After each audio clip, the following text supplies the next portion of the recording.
Hello, it's Rashmir here. So what does the Tao Te Ching have to do with leadership?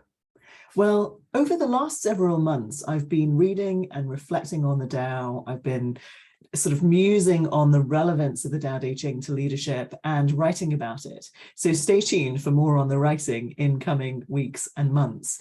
But what I am about to start doing, starting today, in fact, so today is Sunday, the 19th of June, is a series of gatherings in which everyone is welcome. You are invited to come and explore and be in conversation with me and with others about leadership and the Tao Te Ching. We're going to be meeting on Zoom every Sunday for 6 weeks. We're also going to be live broadcasting on Facebook. So I'll put a link to where you can find that live broadcast. It's basically on my Facebook page.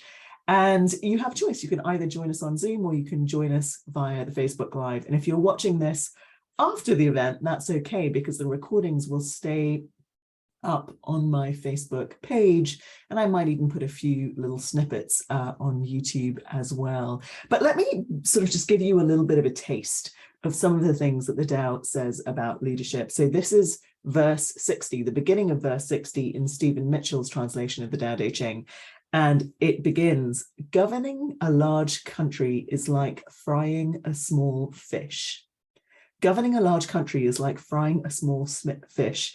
You spoil it with too much poking. So the verse goes on, but I think it's a really fun one to sort of explore from a leadership perspective. And here's another. This is the beginning of verse 57. Again, in Stephen Mitchell's translation of the Tao Te Ching. If you want to be a great leader, you must learn to follow the Tao. If you want to be a great leader, you must learn to follow the Tao. Stop trying to control.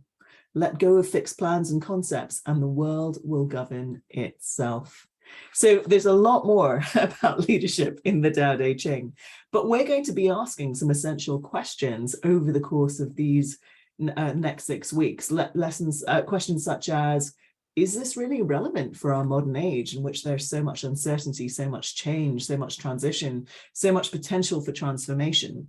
And what about leadership from the perspective of women and people of color in our modern world? Are some of the concepts of the Tao really relevant? Can we meaningfully apply them? Or, and in my case, being a woman of color, actually, is it sort of too old or too distant from today's reality to be relevant? So come and join us and join the conversation. I'd love to see you there. The more the merrier. And look, I don't have the answers here on some of these questions. I've got ideas, I've got opinions, I've got perspectives, I've got my own experiences. And in some cases, I have very strong opinions about it as well. But I would love to hear what you think. I think the more of us that gather and explore, the more rich and rewarding the conversation will be, whatever conclusions we come to around the Tao Te Ching and leadership. So look below to find the sign up links for the Zoom sessions, or if you prefer, you can look below and find the link to my Facebook page, which is where the live sessions will be if you're not joining us on Zoom, and certainly where the recordings will continue to live on. Wonderful. I hope to see you there. Enjoy the conversation and see you soon.